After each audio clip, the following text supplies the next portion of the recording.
Hello sa inyo guys, isang magandang araw naman o gabi kung kailan nyo ito mapapanood. Bali ngayon meron naman tayong isang gagawin, mayroon tayong bisita. Dinala to ng tropa. Ito Airgun by Escopeta. I-repair to natin kasi na-lost thread yung kanyang intake port. Tara, samahan niyo ako.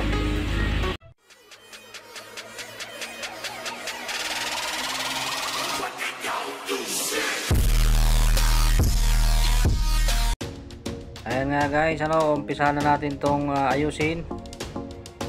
Ito nga pala yung dinala sa atin ng tropa. At ang sira nga nito ay nandito sa dulo. Yan, ito yung kanyang intake port. Bali pinahiram daw niya to sa isa niyang kaibigan, at nung binalik sa kanya na lost thread na tong kaya hindi na makarga ng hangin. Tinanggal ko na nga pala tong kopa na to kanina para makita ko kung mahaba pa yung thread na maiwan sa loob. Bali ganyan yung ginamit ko dyan, sinikwat ko yan para matanggal yung pinakang kopa na yan. Ito nga pala yung aking ikakabit dyan sa dulo na yan para mapalitan yung thread nya. Pwede rin naman na ganito ang gamitin, yung tinatawag natin na adapter ng CO2 tank, pero mas pinili kong ito ang gamitin, yung stainless, kasi mahaba yung dulo nito at saka mas matigas yung pinakang materials nito. Dahil nga ang sira nito ay itong dulo na lost thread at natitirang thread dyan ay yung pinagtanggalan lang natin ng kopa. Kapag itong brass na adapter ang ginamit natin, baka masira lang din yung natitirang thread. Kaya mas maganda na gamitin natin tong stainless kasi mas matibay yung pagka metal nito kumpara dun sa brass. Kuha nga lang tayo ng liabe at saka higpitan natin ito para masubukan nating magkarga ng hangin. Pero bago yun, kailangan din natin uling magkabit ng panibagong acetal para naman dito sa bago nating inalagay na fitting. Ang magiging trabaho niyan ay siya yung lalapatan ng pinakang dulo ng CO2 tank natin at siya naman yung lalapat dun sa pinakang hulihan ng fittings. Siya yung pinaka magiging selyo para kapag nagkarga tayo ng CO2 ay hindi ito sisingaw o lalabas. Pero bago yan, kailangan natin munang checkin yung baril kung wala itong bala.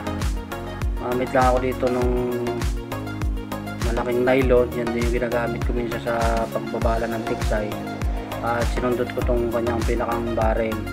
At ayun nga, meron nga siyang maiwang isang bala sa loob.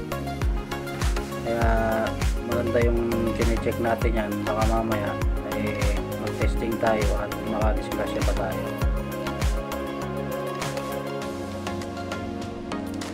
Pag okay na guys at wala ng bala, ay pwede na tayo mag-proceed dun sa ating pag-check ng pagkarga ng CO2. Ayan nga, at magsimula na tayo mag-testing. Kumuha na ako ng sabon at pinabula ko ito para madali natin makita kung mayroong singaw.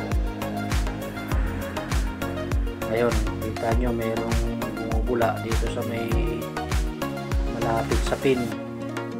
Ibig sabihin nito ay singaw yung kanyang pinakang o-ring.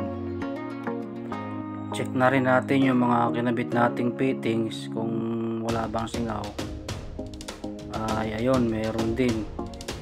Bali kahit mahihina yung singaw na yan, aayusin pa rin natin kasi mas maganda yung wala talaga siyang singaw. Okay guys, at baklasin ulit natin. Bali dito guys, kailangan kong tanggalin tong tangke, tapos kailangan nating ikasa tong baril at papapakin natin kung may natitira pang hangin. Pag sure na natin na wala nang natirang hangin, pwede na tayong magbaklas. Gamit lang ulit tayo ng pangpunsol para maitulak natin yung pin palabas. At kapag medyo musli na yung kabila, pwede na nating patakin niya ng plies para tuloy ang matanggal. At pagtapos nun ay mahuhugot na natin yung pinakang intake port nila. Ganito ang itsura ng intake port ng eskopeta, para siyang firing pin. Kailangan lang nating checking mabuti yung mga parts na dapat palitan. Tulad nito na yung o-ring ang kailangan natin palitan dahil doon siya sumisingaw na may malapit sa pin. Ngayon yan, kinuha ko na yung aking mga o-ring at kakalasin ko yung o-ring nito para mahanapan ko ng kasukat at mapalitan natin.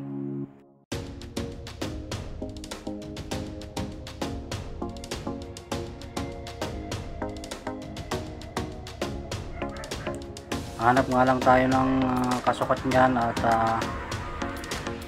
tignan natin kung magkaparehas lang sila. Ayan, kapag parehas sila ng laki at saka ng kapal, pwede na natin yung ikabit.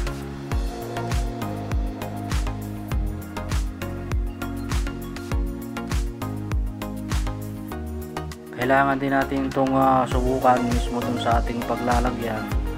Kailangan pagka pinasok natin ito medyo maganit siya para alam natin na magseselyo siya ng hangin para walang singaw.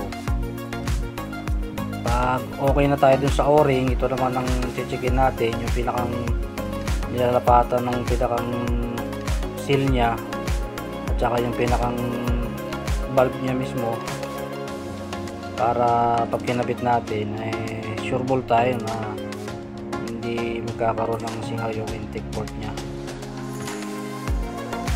Linisin lang natin itong maigi. Kapag sure ball na tayong malinis na, pwede na nating ikabit ulit ito dun sa pinakang baril. Nalagyan ko lang ng ng konting langis yung pinakang o-ring nya para hindi ito magkaroon ng gas-gas o punit kapag ipinasok natin.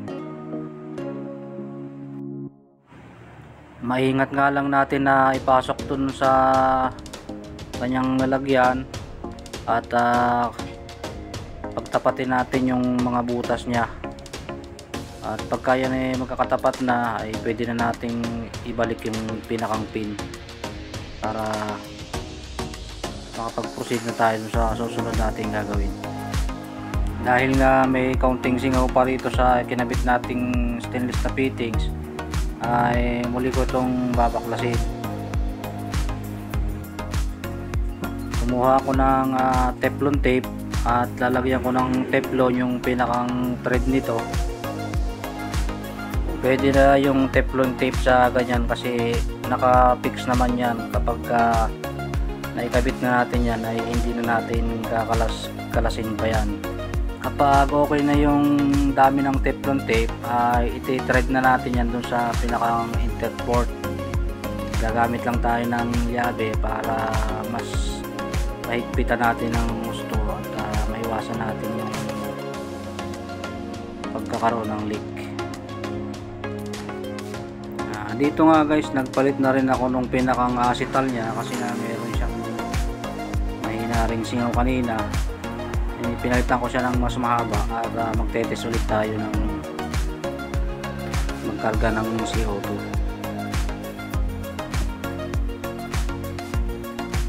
Kaya kukuha nga lang tayo ng bula at lalagyan natin yan ng bula para malaman natin kung may singaw. Kapag nakita naman natin na wala na yung singaw, pwede na tayong mag-testing ng pinakang baril. Tanggalin ko lang yung tangke.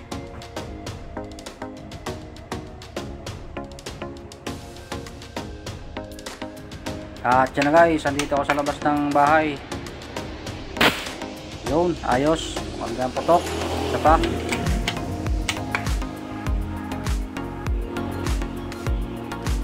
Yun, okay na to guys. Last na i-check natin guys yung pinakang barrel nya. Kuha lang tayo ng bula at lalagyan natin pati yung fittings na ikinabit natin kung wala na tong singaw. Pagka wala na yung singaw ay okay na yan. Ano guys, hanggang dito na lang tong ating video. Sana ay kung nagustuhan mo ay mag-like, mag-share at mag-subscribe ka sa aking channel at pahit na rin ng notification bell para updated ka sa susunod ko pang mga video. Salamat!